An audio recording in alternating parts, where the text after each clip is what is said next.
Boa noite! Sejam todos muito bem-vindos para mais uma aula de aquecimento do MBA em Formação de Gestores de Cartórios Extrajudiciais que está ocorrendo pelo Grupo Chai.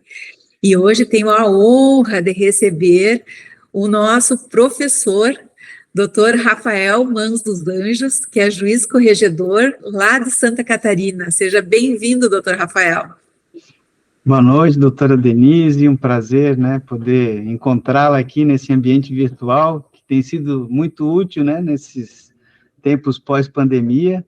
É uma satisfação poder conversar aqui sobre temas que eu considero muito caros, relevantes, né, e de alguma forma também poder me aproximar dos nossos alunos, né, que são aqueles que a gente conta como os nossos protagonistas aí do dia a dia que vão fazer a diferença na nossa sociedade. Isso é muito legal que o senhor traz, porque os cartórios que estão lá na ponta, né? As pessoas que estão trabalhando lá, que vão fazer a entrega daquilo que foi definido na lei do extrajudicial. E a sua participação nesse projeto realmente é muito relevante, porque o senhor dá um peso muito forte a esse conteúdo que o senhor tratou aqui, que a gente vai conversar um pouco sobre isso, mas que leva para os cartórios a possibilidade de um olhar mais ampliado para ver qual é a real necessidade da sociedade como uma forma de devolver aquilo que se conquista, né? Fazendo a sua cidadania, além do seu papel de propósito, de existência do extrajudicial para o país. E o senhor deu duas aulas, né, para o nosso MBA, uma sobre gestão alinhada aos princípios de segurança jurídica extrajudicial e economia circular em tempos de obsolescência. Então, o senhor domina muito esses temas e eu queria que o senhor desse uma pincelada aí um pouquinho do que o senhor tratou lá na aula para o pessoal ficar animado, vir participar conosco, né, dessa segunda turma que vai iniciar em julho, sobre gestão alinhada a princípios de segurança. O que o senhor vê a importância de ter essa gestão durante essa caminhada desses princípios de segurança jurídica? Então, assim, até aproveitando o início da sua fala, essa ideia de trabalhar com, né, os nossos delegatários, cartorários na ponta, é algo muito impactante. Eu tenho tido o privilégio, vamos dizer assim, eu realmente considero um privilégio, de poder estar atuando na corregedoria, né, primeiro por um convite do desembargador Dinarte, muito querido, muito atencioso, muito preocupado, e agora nesse convite com o desembargador Rubens Schultz, que também é uma pessoa fantástica e que tem essa preocupação e essa consciência da relevância dos serviços extrajudiciais, e essa ideia de que a capilaridade, né, que o extrajudicial oferece, né, de estar ali muito próximo do cidadão, do usuário de serviço, é algo que tem que ser sempre considerado, abordado, aproveitado, né, explorado no bom sentido, né. Então, quando a gente passou a atuar aqui, a gente percebeu, por exemplo, a realidade de Santa Catarina, né, e quando eu trabalho na aula da gestão aliada, eu trago um pouco da realidade catarinense, que é o nosso dia a dia aqui. Nós somos um estado com 295 municípios, né, é um estado não tão grande, é 1% mais ou menos do território nacional, e com muitos municípios, né, mas a quantidade de municípios nos impõe também um número acentuado de serventias extrajudiciais. Aqui são 578. Então, se nós pensarmos no estado como Santa Catarina, né, cujo território não é dos maiores, mas que possui 578 delegatários espalhados, a gente visualiza assim um potencial gigantesco de alcançar a sociedade. E a gente tem, de fato, em cada delegatário, um protagonista social muito forte, né? É o delegatário ali na ponta, na sua atividade de registrador ou de notarial, que pode alcançar bons resultados no seu dia a dia de atuação, né? E aí essa condição de protagonista nos traz a reflexão de quanto a segurança jurídica é uma aliada desse delegatário. O delegatário que oferece, né, com a sua atuação segura, oferece previsibilidade, oferece coerência, paralelo a isso, oferece um acesso, oferece um bom contato, ele consegue traduzir em boas práticas a sua atuação e a comunidade, ela cresce com isso.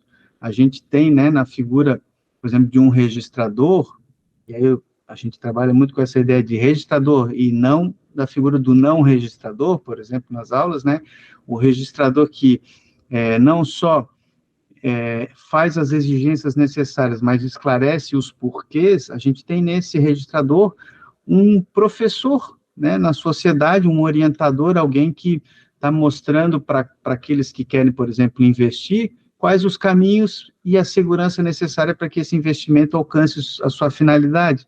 Da mesma forma, um notário que se aproxima, né, do cidadão, do usuário, que faz as exigências necessárias, que se precaver em relação a fraudes, ele oferece, né, para a comunidade um serviço que vai ser um diferencial para boas práticas, para boas condutas. Então, é mais ou menos nessa linha, falando, claro, um pouco da realidade catarinense, mas já olhando para o nosso Brasil enorme, né, o nosso Brasil continente, e que tem uma infinidade de bons delegatários atuando, a gente traz essa importância de uma atuação com segurança, né, porque isso se reverte naquilo que até tivemos oportunidade de conversar em outra ocasião, né, que eu falo em ganha-ganha, e a doutora Denise coloca num ganha-ganha-ganha, né, se quiser explicar, mas porque justamente acrescenta não só uma relação que permite conquistas para aqueles envolvidos, mas o terceiro ganho, que a doutora trata muito bem, é o que envolve a comunidade que também se beneficia com aquelas condutas. Eu acho bem relevante isso, porque a gente sempre trata de uma negociação dual, né? E não olha o que isso pode refletir para o meio.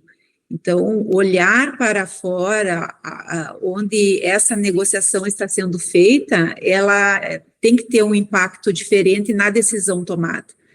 E isso é uma mudança de cultura, uma mudança de paradigma. Fazer esse exercício, né?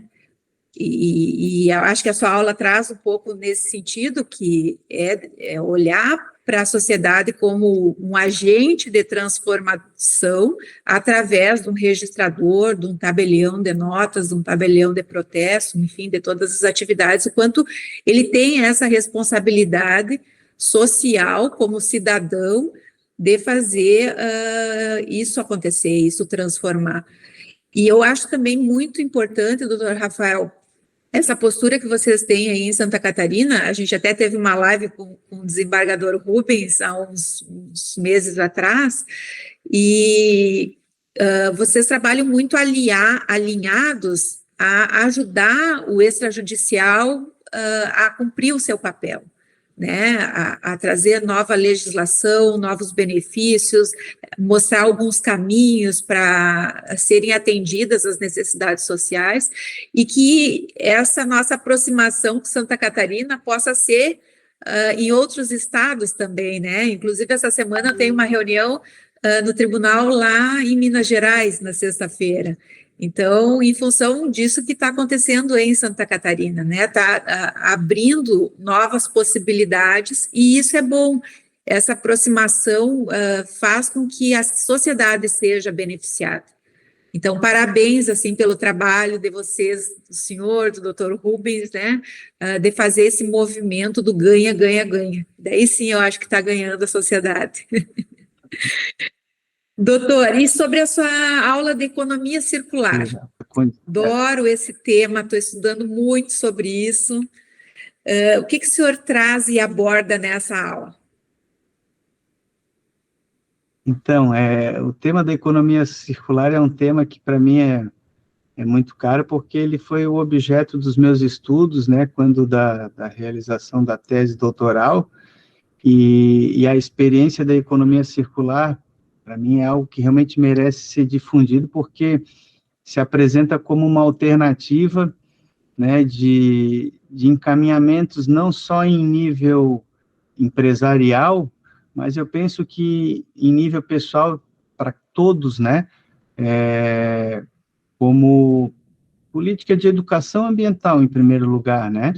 A economia circular, que eu procuro, né, de alguma forma, traduzir em algum conteúdo a ser compartilhado com os nossos alunos, é justamente olhar para a sua serventia, né?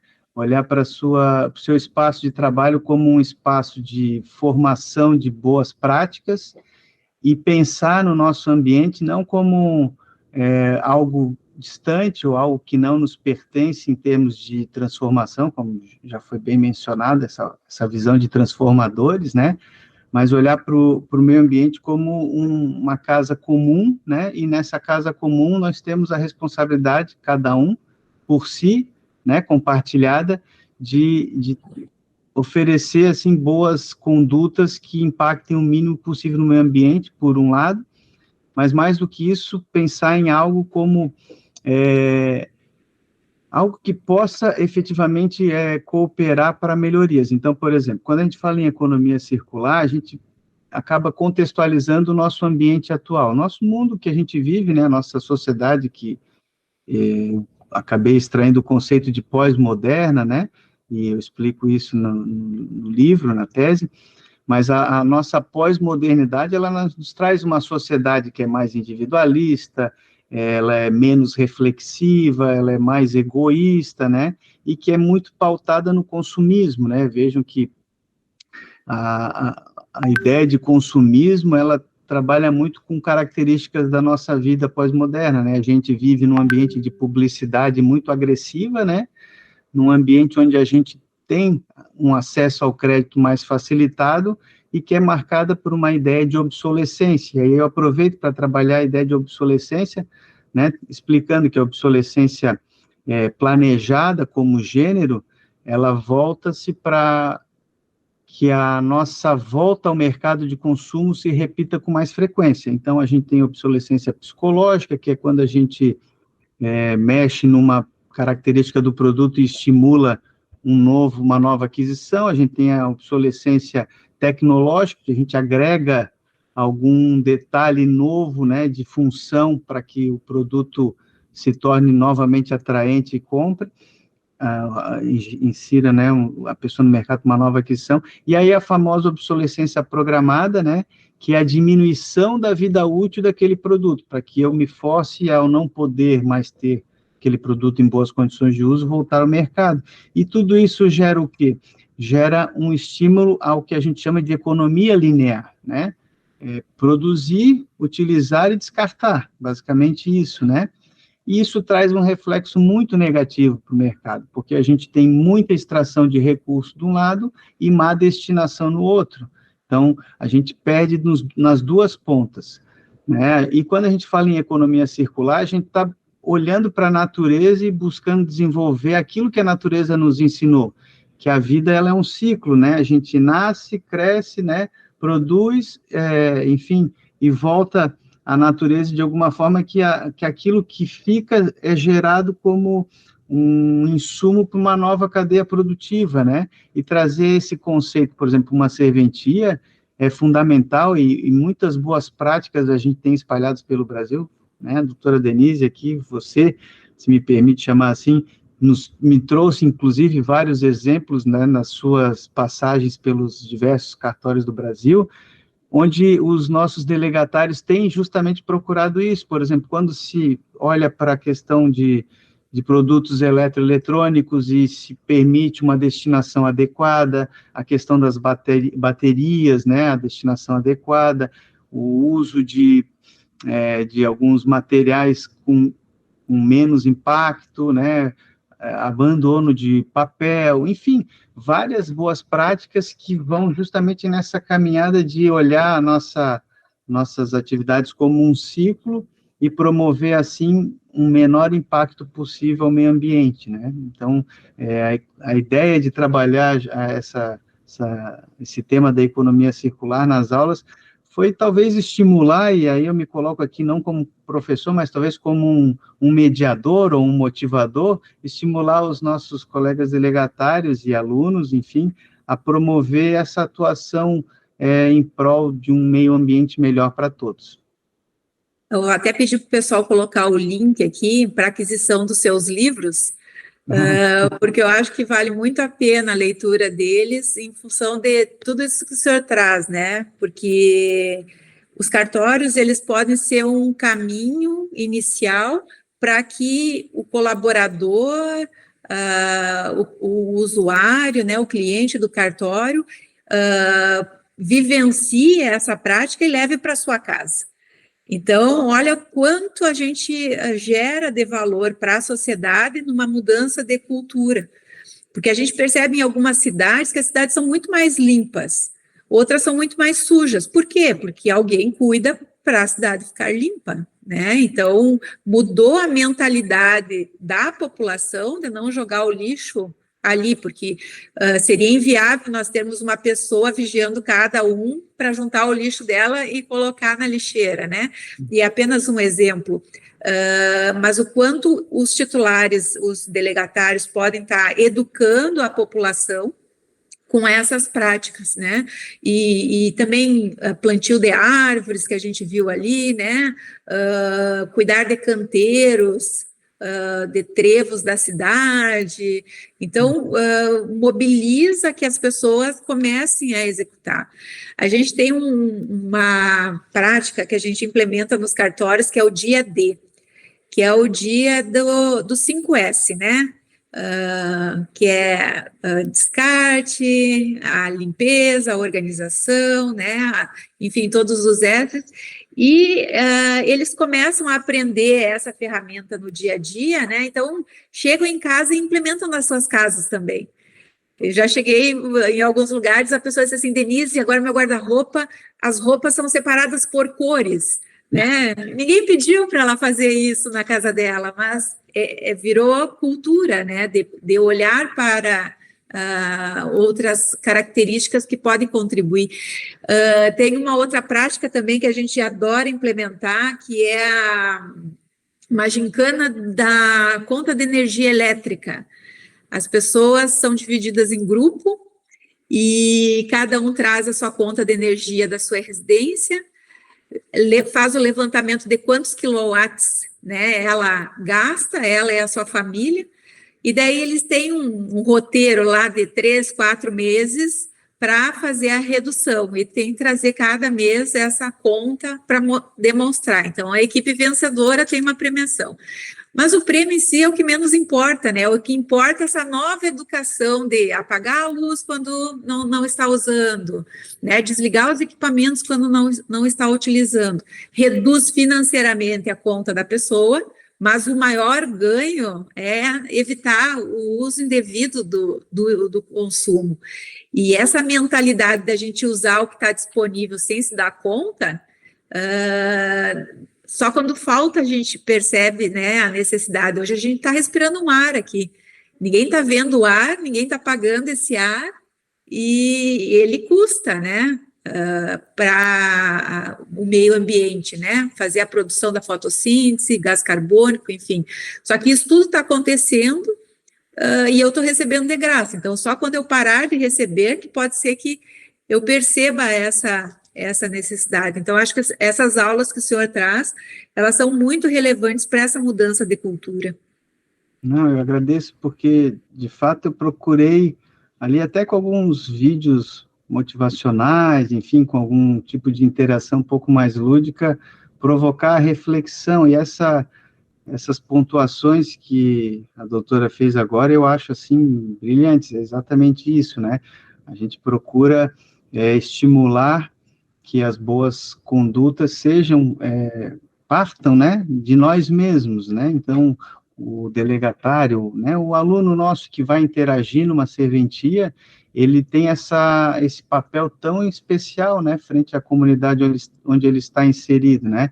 E eu gosto, tem algumas frases que sempre me marcam muito ali na obra, eu tento trazer algumas também, né? Então, tem uma ideia de quando a gente for jogar alguma coisa fora, lembrarmos, não existe fora, né? Aquela tradicional. Outra que eu gosto, né, que fala assim, que nós não herdamos o mundo de nossos pais, nós pegamos emprestado de nossos filhos, né? Isso tudo são reflexões que mostram o nosso papel, né, no planeta, né, e também no tempo, né? A gente está aqui numa passagem, né, mas, enfim, a gente que nós vamos deixar, né, para os que nos seguirão, né? E aí essa importância de mudar a cultura é muito bacana. No doutorado tive essa experiência de olhar para outros ordenamentos jurídicos, né? E, por exemplo, se a gente olha para o Japão, a gente vê algo quase que utópico, né? O Japão não trabalha com uma ideia, por exemplo, de lixeiras nas ruas, porque cada um ele é dono do seu resíduo. Então, se eu produzo um resíduo, eu tenho que encaminhar. Eu não vou jogar num cesto para alguém fazer esse papel, né, de assumir isso. Eu vou levar ele para o local adequado. A gente já pula uma escala, né, de tratamento desse resíduo, e esse resíduo está mais próximo da melhor destinação. Se a gente vai olhar, por exemplo, para a Alemanha incinera muita coisa e transforma isso em energia, ou seja, tem um ciclo, né? Se a gente vai buscar experiências, por exemplo, dos países nórdicos, Suécia, lá eles têm um estímulo via máquinas. Então, se eu tenho uma embalagem de plástico, eu pago um valor a mais no produto por conta da embalagem, mas se eu destino ela corretamente, eu recebo aquele valor a mais na forma de um crédito, né? Muitas vezes em dinheiro, mas que pode ser de outras formas, transformado em crédito, e eu posso reverter isso ao meu favor, né? E no Brasil a gente precisa promover esses estímulos, essas boas experiências, para que realmente todos possamos alcançar um ambiente melhor. A gente tem fartura de água aqui, e muitas vezes não se dá conta. Então, se uma serventia ela toma boas práticas, e eu posso citar aqui a serventia da doutora Bianca, né, o prédio construído ali onde fica situado o registro de imóveis, o primeiro RI de Joinville, que já tem o segundo e o terceiro RI no mesmo prédio, né, tem um tabelionato do Guilherme Gaia lá também. Enfim, esse prédio lá, ele tem uma visão de sustentabilidade, né, um conceito que é fundamental, né, que olha não só a questão ambiental, mas social e econômica. O prédio, ele trata a água, então a água dos vasos é água de reuso, né, a água de jardinagem é uma água de reuso, ele tem uma questão, né, de aproveitar a luz solar para diminuir o consumo de energia elétrica, como foi citado, e entre outras utilidades, assim, e cuidados que refletem, né, não propriamente, diretamente para quem está produzindo aquilo, mas que traz uma boa repercussão para a comunidade inteira, né, e essas condutas têm que ser, né, divulgadas e, na medida do possível, replicadas. E às vezes parece um custo muito alto, né? Por exemplo, colocar as placas solares, né? É um investimento alto inicial, mas ele se paga ao longo prazo, e até, digo, a médio prazo, mas tem essa pegada do fazer o certo, né? Aproveitar o recurso natural, em vez de estar usando outro tipo de recurso. Então, é uma mudança de mentalidade, né? Os carros agora híbridos e elétricos, né? O quanto eles vão contribuir para o meio ambiente. Nesse momento, é um investimento alto, né? Fazer esse investimento, mas o quanto isso vale a pena pensando nessa questão ambiental. Então, às vezes, num primeiro momento, é um valor alto para o mercado, né, e que daí quem tem esse poder aquisitivo tem que ter esse outro pensamento até isso ficar barato e para a população como um todo ter acesso, né, para fazer o movimento de vir a acontecer. Então, vários cartórios poderiam estar instalando as placas solares, né, para ter essa pegada da economia circular, já se antecipar, e às vezes é que eu gosto muito desse assunto, então eu estou entrando no detalhe. Por exemplo, pode ceder energia para a casa do titular, né? Instala no cartório e pode também consumir lá. Tem vários titulares que têm esse aspecto. Meu pai faz isso na casa dele e replica para a casa da minha tia o benefício. Não precisa ter a placa lá naquele segundo lugar, né? Pela sobra de energia que é captada. E o senhor falando nisso, me dei conta que ontem eu fui fazer umas atividades domésticas lá em casa e vi a tábua de passar roupa. E ela estava marcada, assim, de ferro, sabe? Queimada, assim. E eu digo, nossa, essa tábua de passar roupa é tão nova e está estragada ali, né, e fica ruim de passar roupa com um lugar assim. Eu digo, tem que comprar outra, e daí me caiu a ficha na hora, eu digo, nossa, mas a estrutura tá nova, eu vou gastar R$100, R$200 para comprar uma tábua? Tranquilo. Mas pensei nisso, vai para o lixo essa tábua. Então, por que não consertar ela para não ir para o lixo? Né? Então, é o reutilizar que o senhor falou. E são coisas tão pequenas do cotidiano que a gente precisa estar observando se vale a pena mesmo estar colocando aquilo no lixo. Porque é muito barato, né? Compro outra, resolvo o meu problema, mas aí não tem o ganha, ganha, ganha, né? Alguém está perdendo nesse caminhar. E eu tive no Vale do Silício o ano passado e nós tínhamos um desafio, fomos divididos em grupos, né? Eram executivos que estavam participando dessa missão e nós tínhamos que desenvolver um produto que fosse viável para esse novo momento que o mercado está solicitando. E um dos meus colegas, ele é um dono de uma indústria aqui em São Paulo, de alimentos, farinha, biscoito, e ele trouxe a ideia de a gente fazer um projeto para evitar as embalagens. Então, pensando um pouco nesse sentido, como a gente pode desenvolver que as pessoas consumam esse produto que já existe, mas não embalado do jeito que é embalado hoje. Então, esse era o nosso desafio. E exatamente a pegada era evitar o lixo, né? Uhum. Então, vários empresários já estão pensando nisso, porque vem muita embalagem hoje, né? A gente compra muito via internet, então tem que ser embalado para entrega, só que essa embalagem vai fora, né? Então, a gente pensar também nisso. Não se tem resposta para tudo? Não, né? Mas o só estar pensando, analisando a possibilidade, dando sugestão para quem pode aproveitar essa sugestão, também é relevante. É verdade. É interessante porque, por exemplo, na Europa, né? Na Europa, a União Europeia já impôs lá que sacola plástica não seja entregue no mercado, né? Se eu quiser uma sacola plástica, eu tenho que pagar, né? Ainda que seja um valor pequeno, mas é um custo, e que esse mínimo custo de pagar sacola plástica já trouxe, no mínimo, a reflexão e o estímulo para que eu traga uma sacola minha, uma sacola de pano, né?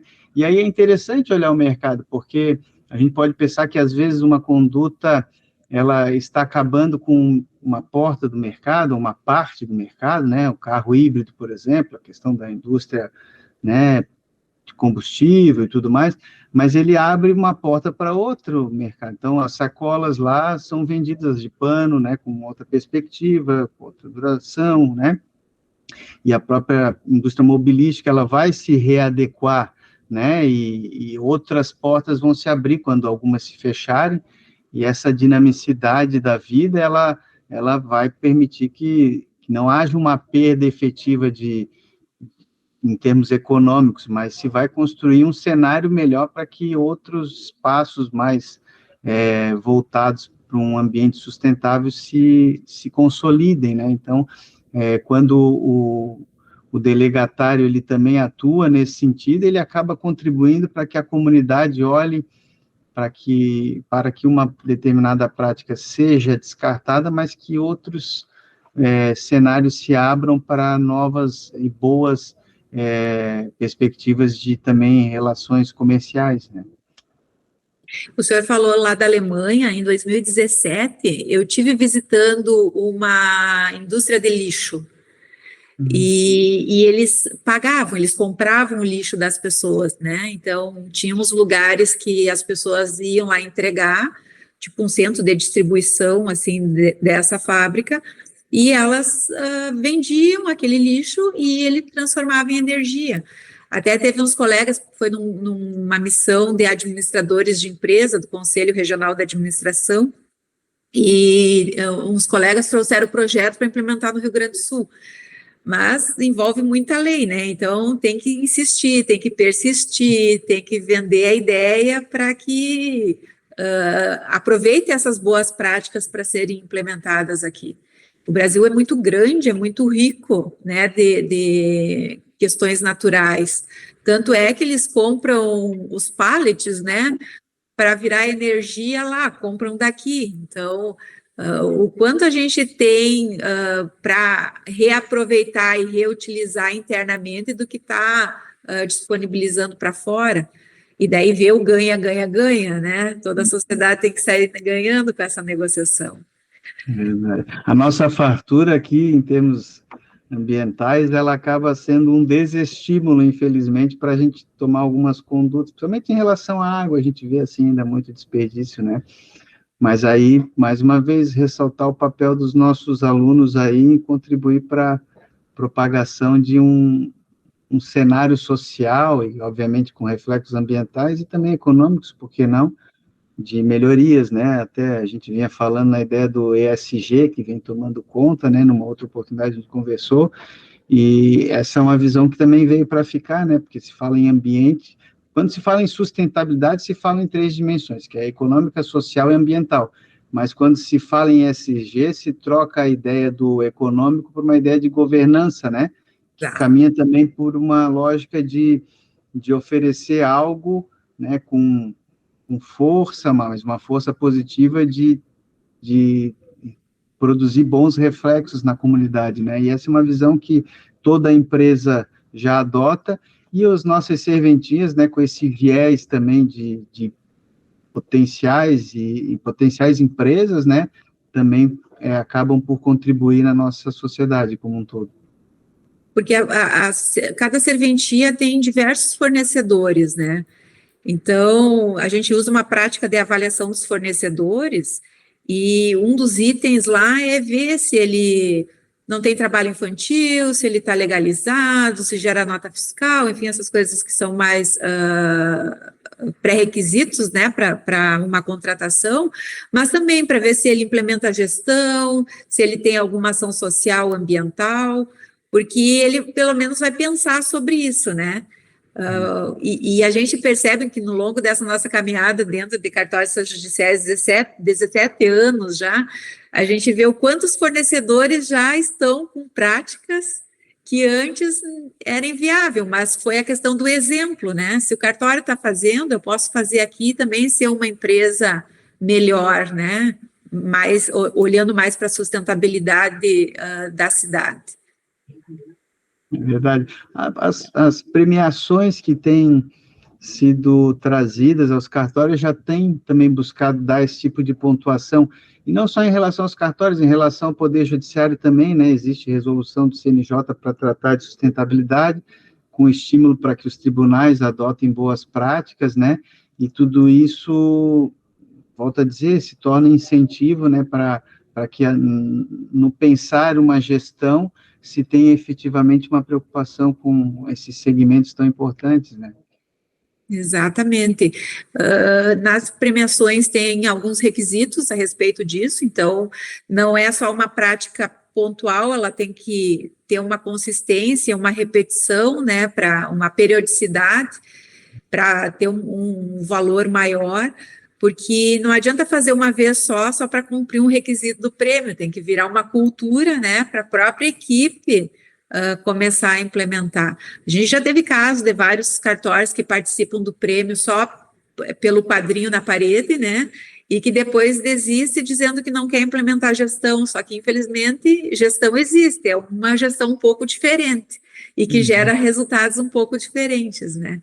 Então, que bom que as premiações e o próprio tribunal estão colocando alguns requisitos como boas práticas.